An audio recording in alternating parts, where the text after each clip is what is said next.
부산에서 발생한 일이고요. 유튜브 생방송을 하던 50대 남성이 흉기에 찔려서 숨지는 일이 있었습니다. 이건 역시도 충격적인 게 범행 장소가 부산법원 종합청사 앞이라는 거고 오전 시간대였다는 겁니다. 시민들도 꽤 충격에 휩싸였다고 하는데요. 이게 어떻습니까? 거의 그 생중계가 되는 거 아닙니까? 살인 사건이 생중계되면 안 되죠. 근데 물론 화면은 아닌데 그 음성이 그대로 노출돼 갖고 그 유튜브로 올라간 상태에서 뭐 몇십만의 시민들이 그걸 듣고 그랬기 때문에 예. 이런 형태는 분명히 어떤 조치가 필요할 거라는 생각을 해봅니다. 왜냐하면 조치가 필요하다. 현장에서의 살인 사건이 재생중계될 수는 없죠. 그건 절대 안 되는 거 아니겠습니까? 예. 그런데 이게 영상이 또 빠르게 내려가지는 않고 있는 상황이고요.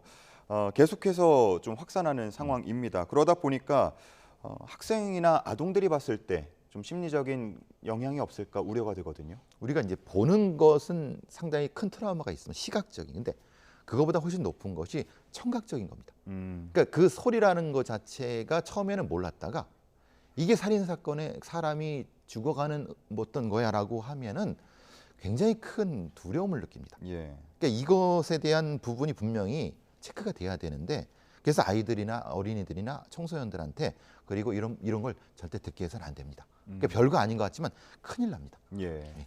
혹시라도 뭐 이렇게 좀 노출이 될 가능성이 있다면은 차단하는 게 당연히 그렇죠. 예, 정부에서는 중요하겠습니다. 빠르게 이 부분을 차단했어야 되는데 또 아시다시피 유튜브는 외국 회사이기 예, 때문에 이게 아마 10시간 넘게 늦어진 것 예, 같습니다. 항상 지적이 되는 문제인데 예. 여전히 해당 문제가 또 발생하고 있습니다. 검거된 용의자 C 씨가 그 검거 후에 자신의 유튜브 게시판에 또 글을 남기기도 했습니다. 경주에서 검거가 됐다. 바다를 보지 못해 아쉽다. 그동안 고마웠다. 이건 어떤 심리로 봐야 되겠습니까? 이걸 이렇게 쓰게 했는지는 좀 궁금합니다. 검거된 후에 이걸 썼다는 표현이 좀 이해가 잘 안 가거든요. 그러니까 검거됐다는 건 경찰이 체포했다는 건데 예.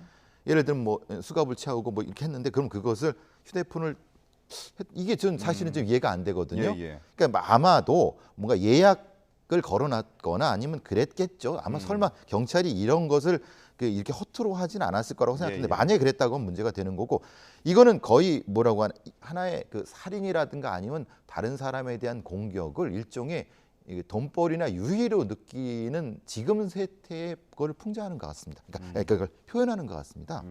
이런 형태가 일상화되고 있다는 게 진짜 걱정스러운 겁니다. 말하자면 내가 뭐 때문에 저 사람을 공격했는데 나는 정당해. 그러니까 이것을 통해서 뭐 수익을 올려줘. 이런 방식 아니겠습니까? 이게 사실은 그러니까 이런 형태의 컨텐츠에 대해서는 일정 정도의 제재가 있어야 된다는 거죠. 예. 이거 너도 나도 따라 모방을 하게 되면은 이런 감당을 못 하게 되는 거 아니겠습니까? 이번 사건 역시도 계획 범죄 정황이 속속 드러나고 있다고요. 그렇죠. 이건 계획 범죄가 맞죠. 왜냐하면 내가 어떻게 해러 간다, 뭐 해러 간다라고 이 렌트카도 했고 그 어떻게 하겠다는 게 또 유튜브에 이미 다 나와 있습니다. 그러니까 사람들은 그걸 보는데 설마 그럴까? 근데 현실은 저렇게 해버리는 거예요. 그러니까 이거는 굉장히 위험한 부분이죠. 예. 뭐 당연하겠지만 계획 범죄일 경우에는 형량이 더 높아지는 거 아니겠습니까? 형량도 높아질 뿐더러 재판 과정에서 이런 것은 절대 감형의 요소가 없겠죠. 당연히.